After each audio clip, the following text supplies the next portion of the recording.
할렐루야. 오늘 사무엘상 7장 말씀 함께 은혜를 나누겠습니다.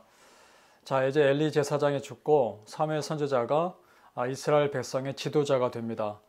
사무엘 선지자는 이스라엘 백성의 문제가 무엇인지 정확히 그 핵심을 볼 줄 아는 눈이 있었습니다. 자, 말씀 봅니다. 3절 말씀. 만일 너희가 전심으로 여호와께 돌아오려거든 이방 신들과 아스타롯을 너희 중에서 제거하고 너희 마음을 여호와께로 향하여 그만을 섬기라. 그리하면 너희를 블레셋 사람의 손에서 건져내시리라. 아멘. 자, 그러니까 여러분, 문제의 원인이 밖에 있는 게 아니라는 것입니다. 밖에 있는 블레셋 족속의 문제의 원인이 아니라 진정 이스라엘 백성들의 문제의 원인은 그들 안에 있는 우상 숭배라는 것이죠. 그것이 그렇게 계속 문제가 일어나는 핵심이라는 것이죠. 그걸 볼 줄 알았습니다. 여기서 이방신들은 지금 아스타롯만 언급되고 있는데 함께 섬겼던 바알신입니다.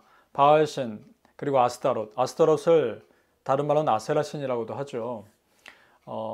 그 가나안의 농경신이고요. 풍요를 상징하는 신들입니다.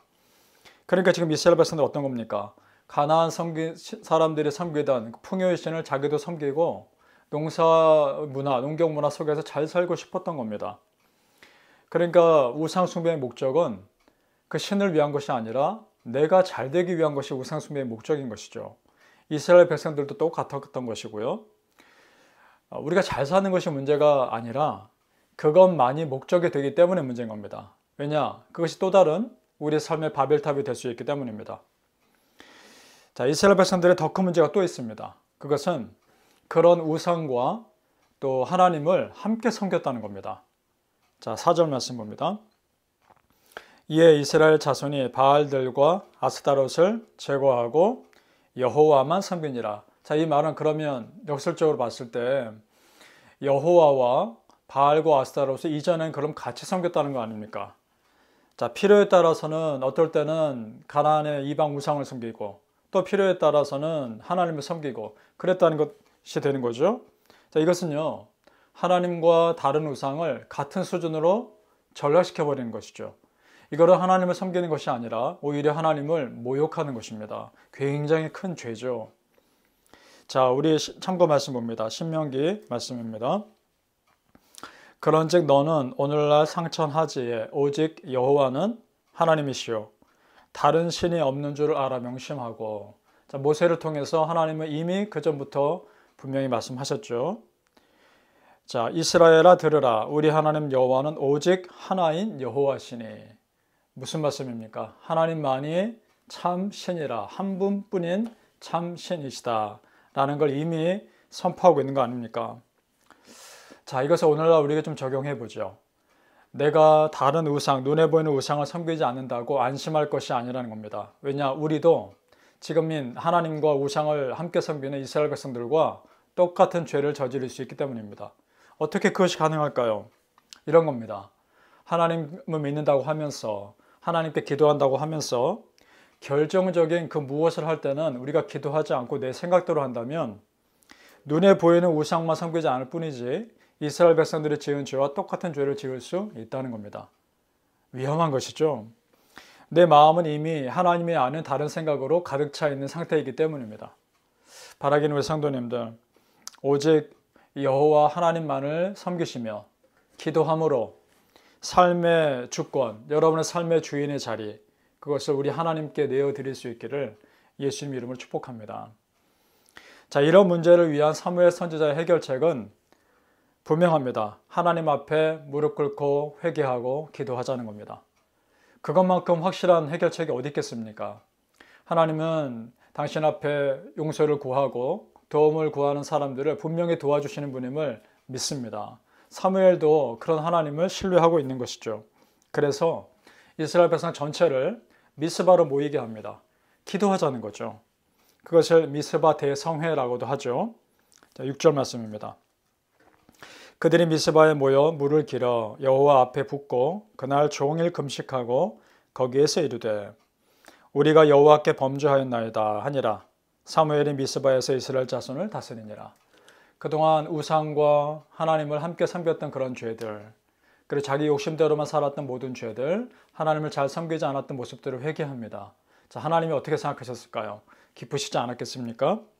자, 여러분 여기서 우리가 꼭 기억해야 될 것이 있습니다. 영적 공동체가 정말 중요한 더 잘되기 위한 영적 터닝 포인트로 나아갈 때 반드시 어둠의 공격이 있다는 겁니다.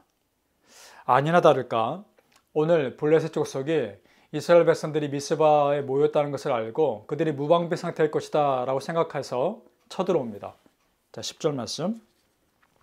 사무엘이 번제를 드릴 때에 블레셋 사람이 이스라엘과 싸우려고 가까이 오매 그날에 여호와께서 블레셋 사람에게 큰 우레를 발하여 그들을 어지럽게 하시니 그들이 이스라엘 앞에 패한지라. 자, 어떻습니까? 지금 블레셋 족속이 쳐들어온 거죠.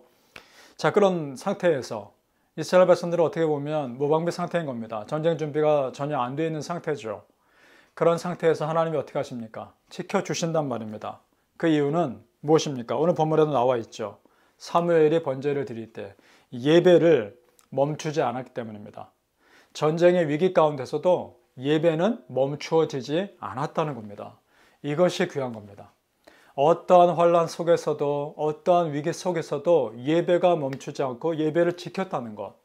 그것이 하나님이 이스라엘 백성들을 축복할 충분한 이유가 되셨던 거죠. 하나님은 큰 우레를 발해서 블레셋 족속을 흩으십니다. 그리고 그 전쟁에서 이스라엘 백성들이 큰 승리를 거두죠. 자, 여러분, 하나님을 먼저 찾았더니 하나님께서 다른 문제를 해결해 주십니다. 믿으십니까? 이것이 우리 하나님의 은혜입니다.